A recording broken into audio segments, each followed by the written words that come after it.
Hi, I'm Dan Schinder. Welcome to Drum Talk TV. I'm here with my guest today, Troy Luccketta of Tesla. How you doing, Troy? I'm doing fantastic. Great. You guys sounded wonderful during sound check. Sounds so good after, what, almost 30 years of being in Tesla? Yeah, 27. Yeah, that's pretty close. 27. Yeah, it is close, yeah. Well, there's a couple things Troy does pretty much off the radar. Some of it's musically related, some of it's community related, and now you're on the radar because you're on Drum Talk TV. So I want to talk about both of them. Okay. The first one, we'll save music for second. All right. And I'd like you to tell everybody about this great thing you have going on, Rocking for Wellness.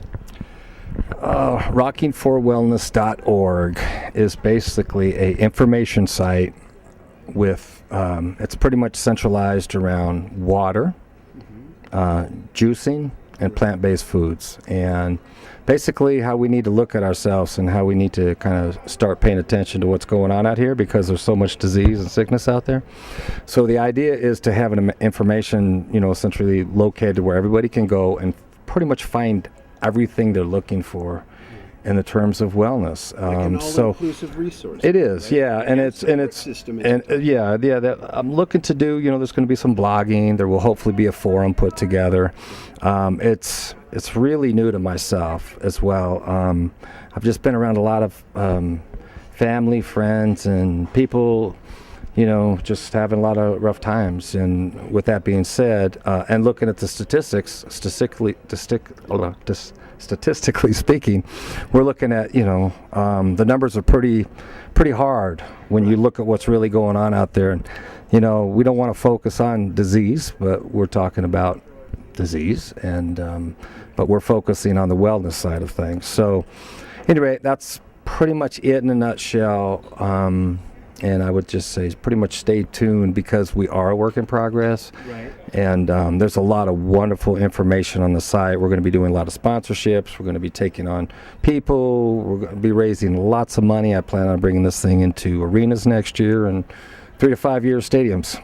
So that's my goal. That's how I see it, and awesome. That's what I believe. So. Great. Well, one of the things that Drum Talk TV is going to do, as we talked about, is we want to support it as much as we can. And all the information is magically on the screen right here so that you can check it out and find out how you can get involved and support it. And if we get a drum head here in time, Troy and I are going to sign it, and then he's going to give it to me. And I'm going to carry it with me on all my travels, as many as I can when I do in-person interviews. We'll have a lot of other great artists sign the drum head, and at the end of the year, we'll have it auctioned off and donate all the proceeds to Rocking for Wellness. So sure, and we'll do everything we can. Anytime you have something to promote, whether it's for your music or Rocking for Wellness, let us know. We'll stick you up there, put it out there so that everyone can tap into it and be part of it. That's what Drum Talk TV does. Yeah, and that's much appreciated. Thank you very much. Sure. Now, I want to talk to you about some musical aspects of your career that a lot of people might not know about. A lot of people know you from Tesla, of course, but what a lot of people, a lot of drummers I think may not know is that you've done over 20 other albums with people, artists that span genres from Doris Day to Keith Emerson with an orchestra. Talk a little bit about some of the high points. I know they're all high points, but some of the projects within that span that stick out to you the most, or Troy, that might surprise some of the viewers the most. Yeah, well, I moved to Nashville a little over 4 years ago. I built a recording studio, and I've always had recording studios dating back to probably 2000. So I've had, 4 studios I built. So in that setting, you get a lot of work that kind of comes your way. People want to record, do things. So what's happened is I've kind of opened myself up for a lot of different sessions. Some of those sessions I've taken on over the years, I wasn't exactly sure if I was maybe the right guy, but after you start doing, sessions and more sessions and you start getting into different genres of music, been doing some R&B records and doing a lot of country and bluegrass now, being in Nashville, and doing, whether they're demos or records, the Doris Day thing, playing brushes, which, I don't really play a lot of brushes, and I don't claim to be no big brush player, but... And I have no brushes in my home, as you can tell. No pun in like a... But it's nice when I can find myself in those settings, and it's just music. Everything I do is music. It's always about the music, and it's how I hear it. We've all listened to Buddy Rich and Gene Krupa, so I'm a closet swing guy. Right. You know, so if I have to, you know, go there, I can go there. You've got it in your I can toolbox. hang. It's there. You Yeah. know, I got some Latin chops. I got some different things. I but know you're a fan of Latin drumming and I am. percussion, aren't you? Very much so. What is it the most that gravitated you towards that? Oh, God, I think it was Alex Acuna back in the day. Right. I seen a clinic with him, and then moving into Phoenix, I had a friend of mine, Dom Moyo, and I called Garibaldi once. I said, Dave, I look for a guy I can study and work with. He's like, man, call Dom Moyo. He's your guy. I'm like, okay, cool. So I got a chance to follow him around a lot, Latin jazz stuff, and I'm just a big fan of it because it's not something I do. Right. But if you spend a lot of time in those arenas, you know, you start picking things up through osmosis, you know. Right. I could play a lot of rhythms, you know, a lot of different things. I have a pretty good understanding Right. of, you know, what's going on there. But, you know, I'm never going to be a Cuban drummer. I get it. I'm not in Cuba, and I don't pretend to be. We're just some white guys playing some music, trying to have some Right. fun. Absolutely. It's all rhythm, you right? know, Steve Gadd, of course, you know, one of all of our heroes, you know. Right. And but my thing growing up was pretty much John Bonham and Jeff Porcaro. Right. And, you know, I seen Jeff with Boss Skaggs with Steve Lukather at Berkeley. It was Community Theater, I think it was. I'm sorry, it was Greek Theater, Berkeley, and it was awesome. I remember Jeff playing, and he had cowboy boots on, and I was really a big fan of the Silk Degrees record. Oh, wow. So I'd always been into a lot of different music back when all the rock and roll stuff was going on. I was still listening to Gino Vanelli, Brother with Mark Craney, and Right. I was into a lot of different things. So, Right.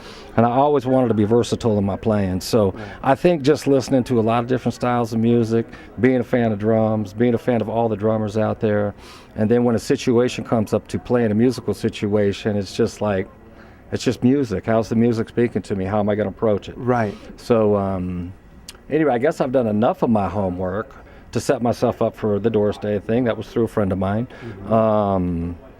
I had a chance to Frida Payne. She had hit back in the 70s, Band of Gold. She's an old R&B artist. Wonderful. Got a chance to play on her record, and that was really cool. Just a couple tracks, nothing major. But and then really cool, the Keith though. Emerson thing is probably the most crazy thing I've done. Really? Yeah. That was... Did you have a lot of time to work on the music, or was it a show up and read charts sort of thing? No, or it was combination of not. both? If it would have been that, I couldn't have done it. Yeah. I'm not prepared to do that. So I'm not going to pretend to be that guy. But I can tell you what happened. Okay. And what it was, there's this guy named Mark Bonilla. Yeah.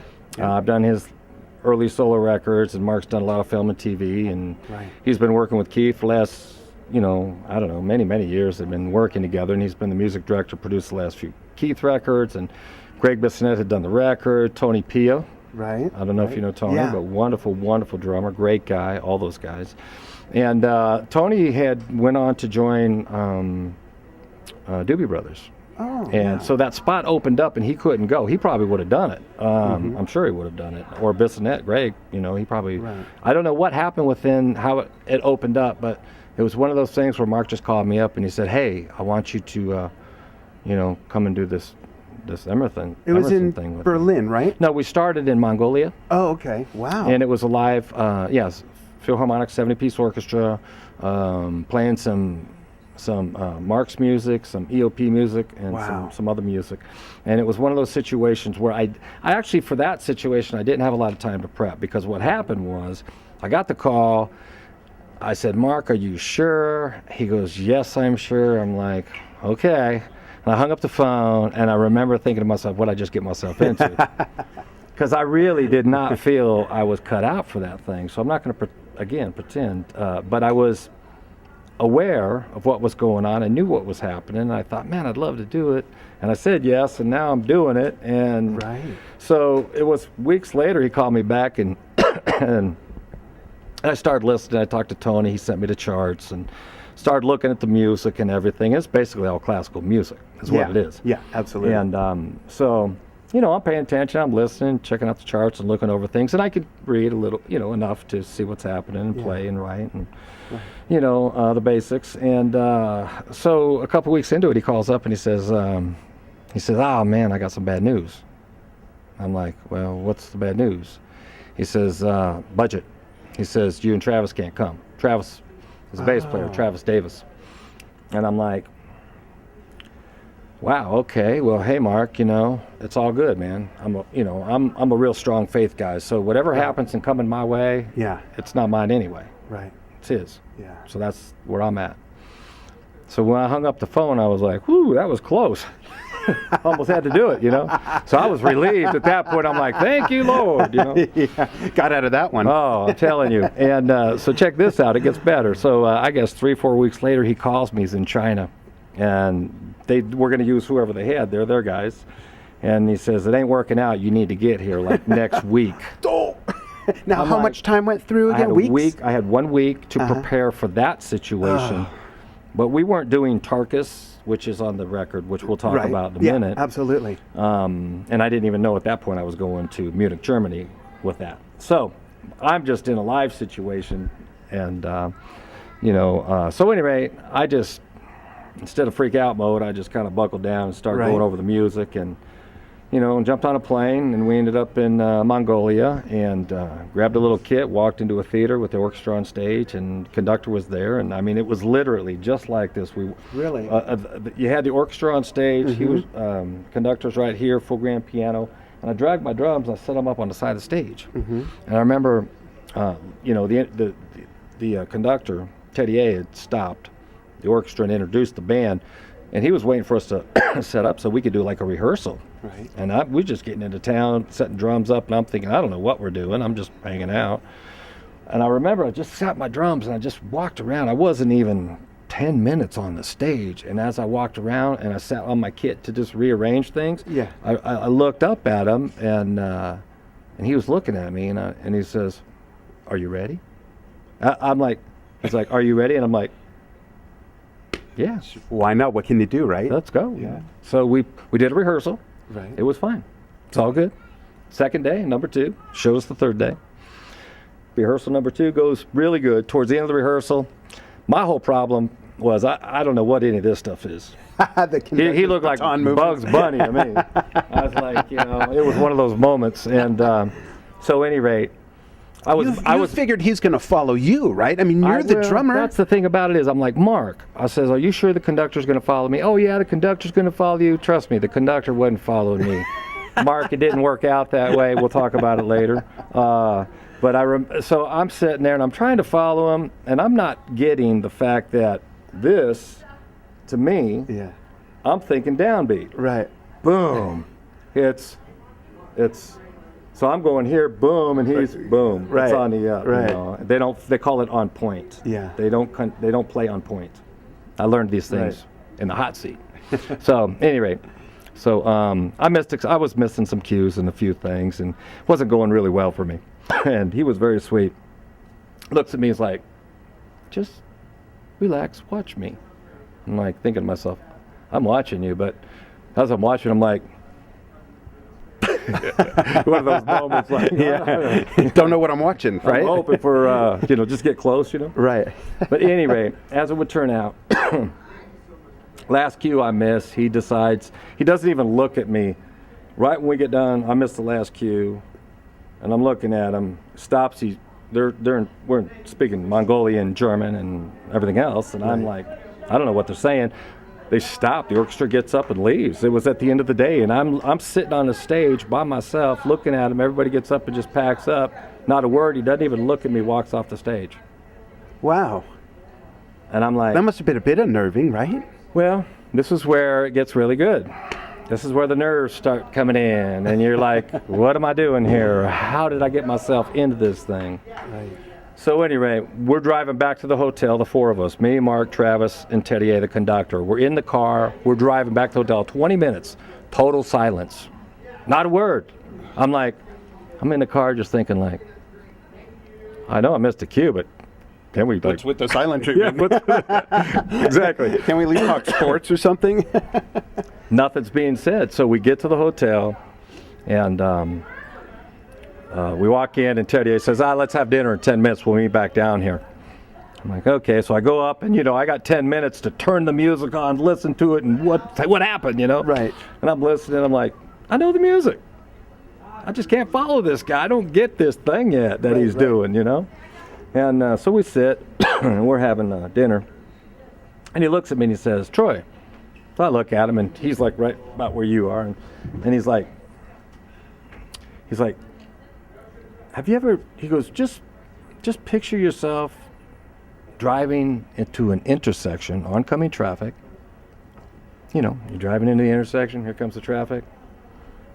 Just take your foot off the gas. Right. And then you punch it. I'm like, got it. So anyway, That's awesome. And then it all. We played the show kinda the next came day. We together. did a full dress rehearsal.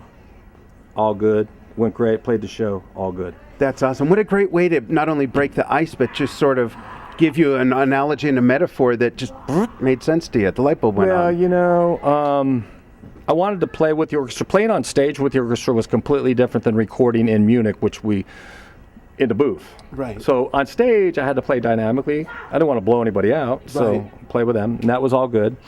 So that was beautiful to be on stage with the 70-piece orchestra. That was the most crazy, That must have been awesome amazing. experience I've Yeah. ever had, for sure, bar none. So this is by far the most greatest, wonderful experience I've ever had. Thank you very much, Mark Bonilla. Did I say thank you, Mark?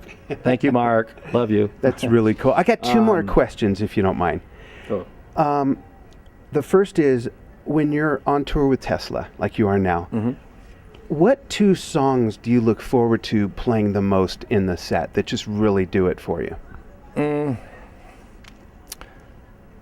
I guess it would have to probably be. First of all, it's a tough one. Question to really. I don't know that I have to. Okay. Those songs, because every song's a different expression to me. Right. You know, if it's a ballad and I'm playing, you know, "What You Give," which is a beautiful song and it connects with the audience, and Right. it's just so I love that what that happens in that moment. Right. But I also love what's happening when I'm up here playing and digging in. Right. So I don't know that I have the two. I know it's hard. It's like picking children, favorite children. It's impossible to do. Yeah, I don't, you know, and plus there's so much catalog that we have. Right. And Yeah. so That much time, yeah, you're going to have it's a a lot of deep music. inventory. Yeah. So, yeah, but I don't know. Maybe tonight I'll think about that. Okay. A gentleman asked online, he asked me to ask you about the sizes of your drums. You got beautiful Tama kit here, by the way. Love the gold sparkle. I love sparkle. I call it the retro look because it's just been around for so long. I think it's beautiful. It sounds great. And the gentleman asked me to ask you about your drum sizes, but also your tuning and how you get your sound. Is it in the heads? Is it in the way you tune? I know, of course, part of it is the Tama kit. You use Remo heads. Well, I do use Remo heads. It's a combination of everything. Because I do think, like when you have John Bonham on John Bonham's kit and you have somebody else on John Bonham's kit, I don't think it's exactly the same thing. Of course, yeah. And I think it's just like that guitar player, it's all in the hands, you know. Yeah. So I have a thing that I do that helps for my personal sound. Okay. Within how I approach some of the playing, but the drums themselves are, you know, they're not real tight and they're not real loose. I want to make sure the bottom head's tuned up enough to where I can get some tone out of the drum. Right. And not have them flappy, Right. you know. Yeah, they sound very melodic. Yeah. Yet have depth to speaking of them. melodic, I mean, that was my whole approach on the Emerson thing. And we didn't get a chance to talk about Munich, which we'll go back to in a minute. Okay, sure. But, you know, 13, 16, 18, 24 on the kick, Right. standard 6.5, 14 on the snare. I got a 12 over there. Right. And that's pretty much it. If you want, we can take a walk around the kit later if you want. Yeah, absolutely. We'll get some, cut in some that. shots, sure. But that's pretty much it. Coated heads on the top, emperors, clear ambassadors on the bottom. That's pretty much it. Great. Tell us about Munich. Well, the thing, so we get done with Mongolia, and that works out okay. And next thing I know, Mark's back to Munich. Here we are. And he says, hey, so we're going to Munich, Germany. I'm like, cool, I'm excited. I'm thinking we're playing a gig, right? And so he says, no, we're going to go make a record. I said, go make a record? Yeah, we're going to go record with Keith, and we're doing Tarkus and all this stuff. Wow. I didn't even know this music. One of my favorite songs, by the way. I really love cool. Tarkus. Yeah. So I didn't know, you know, but again, so we show up. we're in a house. We end up in 2 different houses, wonderful settings. We're all living together. We're doing the daily rehearsals. We do 5 days of recording, Monday through Friday, 10 to 4, hour break for lunch, 2 15-minute breaks. And we recorded a lot of music. And in that setting, I was in an ISO. So this probably would have been the thing that could have scared me away from it, knowing that I wasn't comfortable in that setting. But after doing Mongolia, it kind of was enough. I just got tired of being nervous. Yeah. And I think I just decided I was going to have fun. Just kind of give into it all and enjoy yourself. Absolutely. And I did do that. And everything went fine there. And it was great. So she's letting us know we have 10 minutes left. 25 minutes. Exactly, whatever we need. Exactly. I'm curious, it's not 4 on the floor music, Troy. How much did that deep toolbox help you, like going from Mitch Mitchell to Gene Krupa to Alex Acuna in your influences? How much did that help being flexible and adaptable to Keith's music? You had asked me about the prep. Yeah. So first and foremost, I prepped. I did know the music. Mark had sent me some orchestrated programs, and we had to get everything down to the bars. We did 2 days with Mark, myself, and the bass player, and then Keith came in for 2 days. We did 2 days with Keith, and we did 2 days with the conductor. Wow. So we had a total of 6 days of rehearsal, which meant I had to have my end of it together and know the music. Right. And I did. I really worked hard on it, and then the rest of it's just the unknown. So, and working with Keith, oh my God, what a sweetheart. Yeah. Just so pleasant. That's the whole awesome. experience was so amazing, and and the fact that it worked out as well as it did. Yeah. There's things I listened, and I'm just proud of it. I'm proud of the fact that I did it, that I went for it. Right. Because I could have been scared away from it, but I mean, Mark had the ultimate faith in me, and I knew I could play the music because first and foremost, Cozy Powell was one of my heroes. Absolutely. So you had Carl. I listened to Carl's stuff. Right. I knew what Tony Pia was playing. I listened to Tony a lot, and I'm like, okay, I could see where his approach was. Right. And then I could, obviously with Cozy, I found very little on Cozy. That was hard to find stuff online with him with that. Unfortunately, Yeah. he was such an amazing drummer. He could bash, but he had a finesse and swing to it I as had well. no idea of the fact that he had all that going on, and he had a great facility for playing a lot of stuff, and I found that out later. So, but that was part of my inspiration, was like, man, there's one of your heroes. You love Cozy Powell. He learned the music. Why can't you? Right. And, for he's those... a rock and roll drummer, right? Right, absolutely. I was not a prog guy, And I saw that tour. For those who don't know, there is an ELP album that is Emerson, Lake, and Powell with Cozy Powell. Mm-hmm. And like Troy says, he not only had to learn the music that they recorded in the studio that tour was for, but he had to learn all the classics and everything. And there's a pretty big discrepancy between the styles between Carl Palmer and Cozy Powell. They're completely different. Yeah, completely and he different. did it. And you did it. And mine was different. Right. And still. as well as Tony Pia. So that was Right. it was really cool because I had a handle, and I said to Mark, I said, hey, can I, be me? And he goes, well, that's what I want you to do.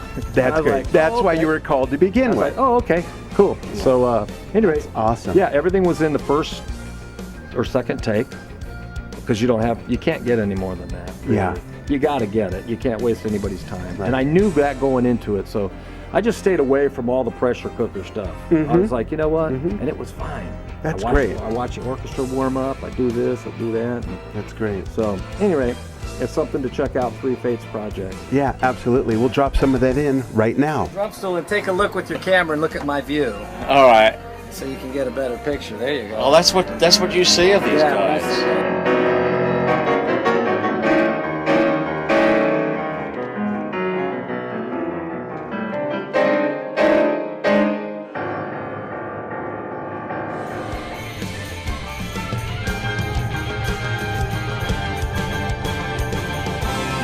I think we've got the map now. Yeah, I think so, yeah. Let me go down, sir. You want to take it one more time for that? Let's do one more time and just kind of bite into that the two last times. Yes. Okay.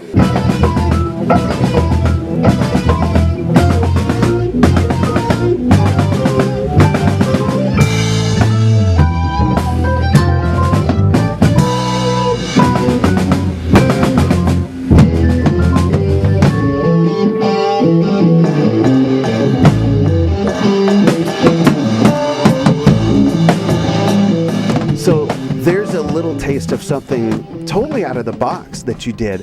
What's another project? And you know what? You can forget that I said I'm going to ask 2 more questions. I meant 2 more dozen questions.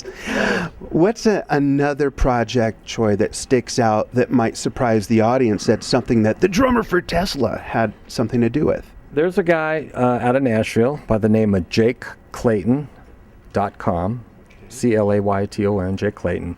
He's a multi-instrumentalist, plays 27 instruments, and since I moved to Nashville, I've been doing a lot of work and a lot of records with Jake. And so I'm finding myself doing a lot of country and some bluegrass. And check out his record. It's that's phenomenal, great. And it's really cool because you do, a lot of fast train beats, and I'm doing stuff, and I can be creative, and so in his world, and I'm getting ready to do his new record next week when I get done here. I go back there. Then I got to do, I think, 5 songs for the new Kiss tribute record that's coming out. There's a bunch of artists. Oh, wow. Yeah, that's on. I'll tell you a little bit. I don't know. I do know. Me and the Cinderella guys are going to be part of the backing tracks. Cool. And then there's a bunch of different singers that are singing on the record. And then they've got different performers. Who's producing that? Those tracks, I'll produce my drum tracks, because basically the way it's going to happen for that, I'm going to have to go home, blow them out quick, which means jump into the studio. I'm probably just going to throw on the tracks that they want me to record, and I'll record right over them, the drums. Yeah. Then I'll send them the drums. Gotcha. Because we're not going to be in that setting. Yeah, just for the sake of time scheduling, sure. Then I got Jake Clayton's new record, and then the guitar player for YNT, John Nyman, I'm doing his new record, his actually first solo record. So, but the Jake Clayton thing, back to Jake, he's been really great for me too, in the sense that if you go to my Facebook, it's just a likes page, but I've been trying to put a new project up. I noticed that. I actually looked at it last night again. Trey Michaels, Conway Twitty's grandson, and that's myself, and Kenny Olson, he used to play with Kid Rock, and Rudy Sarzo and a few of us. Yeah. Really, there's some studio stuff, a video, freewheeling. You can look at the vision. All that stuff's online. Great. But those are some of the sessions and different things. And I mean, really, quite honestly, probably done 25 records over the last 2 years that I haven't even talked about. That's but amazing. I've just been busy working, doing things. Yeah. Some records might be full length, some might be EPs, some might be 2 songs, but a lot of stuff out there. And I don't know, I just kind of, this Nashville thing's worked out really good for me. You mentioned, sorry, this cracks me up, but you mentioned that you're really busy and everything. And another comment that I got online when I post a picture of my guests a few days before I interview them, and I say, what would you like me to ask Troy? I'll try to work it in. I got my own questions, of course, but I'm not unique. I figure if I'm interested in something, our audience is interested, but I throw it out there.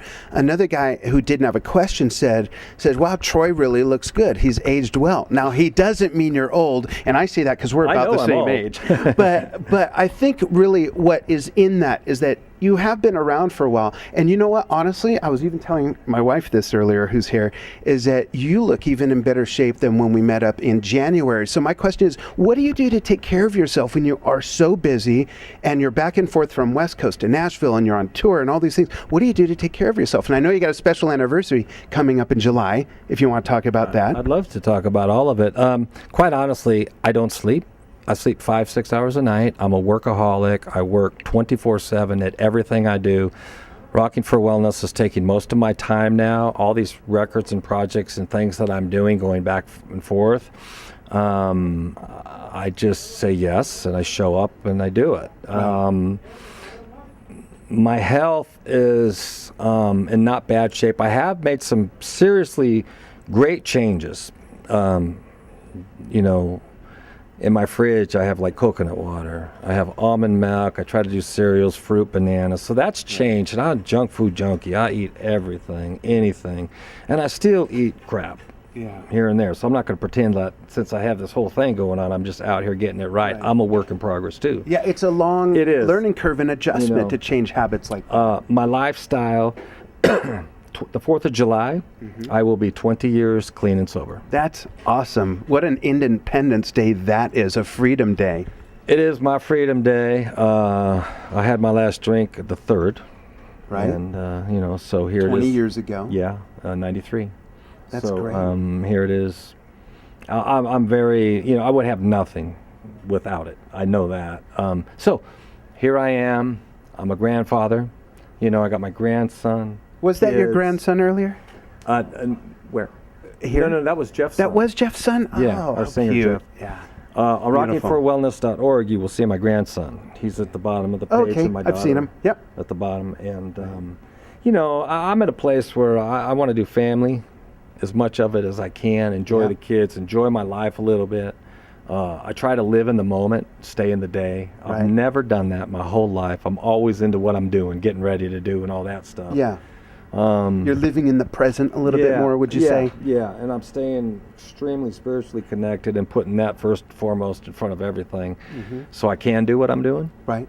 And so it's a work of progress. It's just, I've been sick. Actually, I don't feel contagious at the moment. That's okay. I've been sick in probably- 7 years. I'm probably fine. But, I haven't been sick in a long time, and I got really sick coming back from Europe about 3 weeks ago. And I was down for about 4 days, and this cough thing just won't go away. Like every day, I'm like, Yeah. But, Yeah, I talked to you right around then, and I think when we go in and out of the country and travel a lot, you're bound to get exposed to something that's not within your the immune lack system. of sleep. Last night, this is what I did. I was going to come to Reno and rest and chill out, but I know how important these any benefit is. There's so many things going on, and if I'll say yes to everything. Right.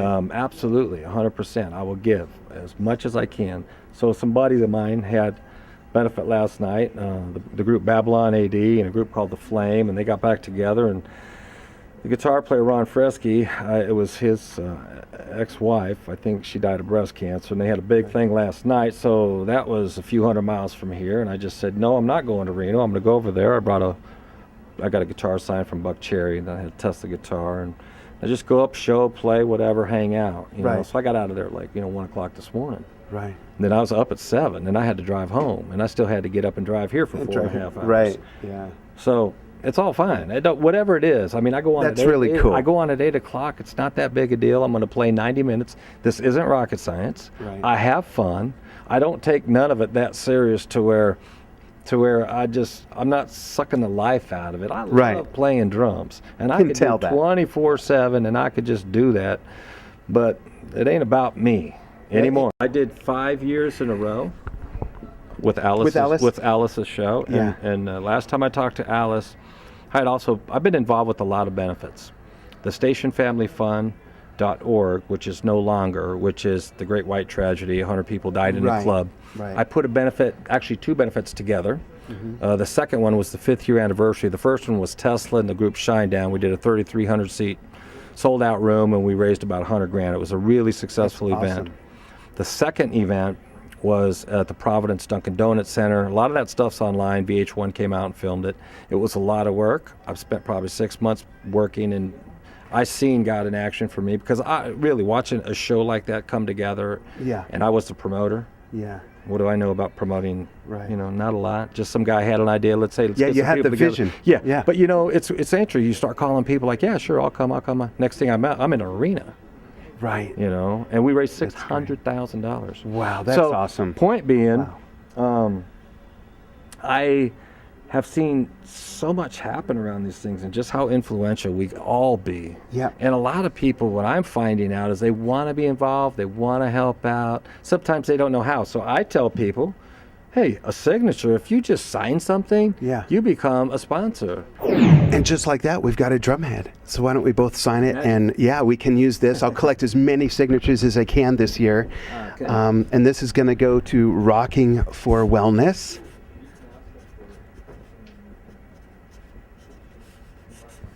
A great cause. Perfect. You got really nice writing, by the way. Most drummers look like doctors' penmanship. We'll make R4W, which is a little more pronounced. Yeah. R4W. That's kind of where our focus is. Yeah. So, here's the signature.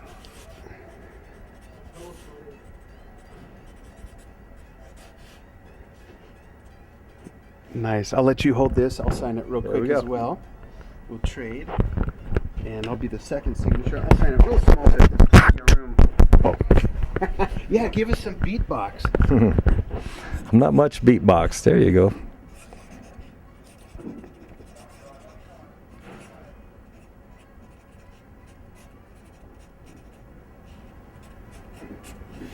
There we go. Excellent. So the first two signatures for the Rocking for Wellness. .org.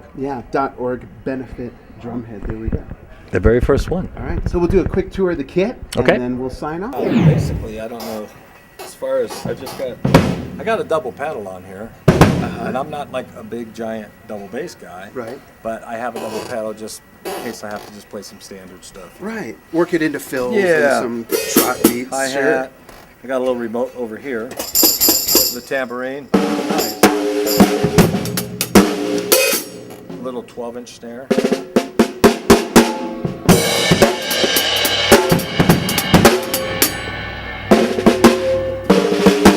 little different. Snares, 6.5, 14, 13.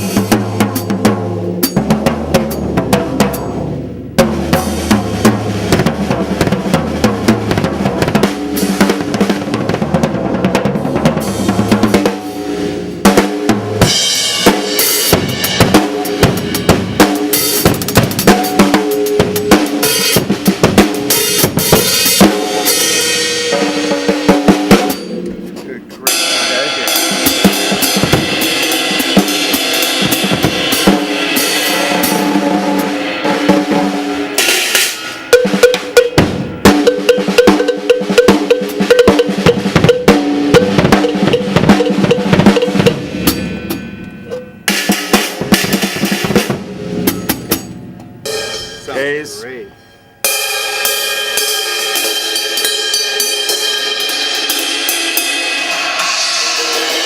Now I've got these little, I don't know, these funky little. Yeah, with the inverted bell top. Yeah, these are cool. Yeah. These little hybrids, and they got a little funky sound to them.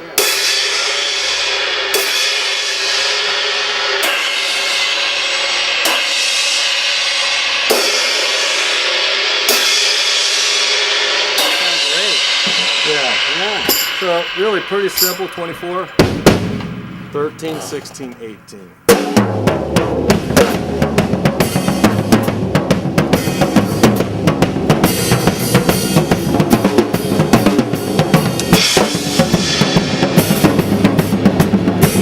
Sound great. Yeah. They sound Super not bad. yeah.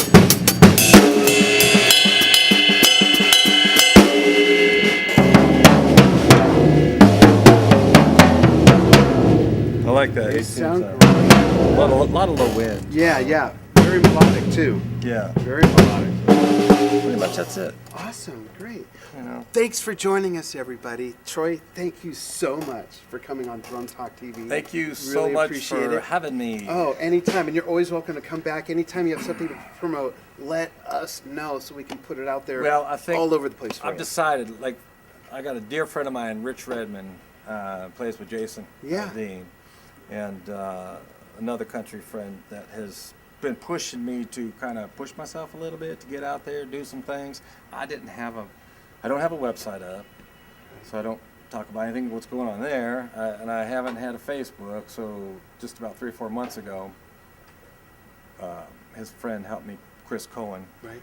had put it up for me, and he kind of runs it. Yeah. And every week we're trying to put something new up. Yeah. That was the idea, to just put something new up. And I'm starting to have a lot of fun with it. So Good. I do want to get better at this side of things and Great. promote myself a We'll little help bit you with it. and push forward and That's just have some great. fun, keep it simple and That's what it's all about. see if I can fall into it a little bit. Yeah. Great. So thanks. Thanks, everybody.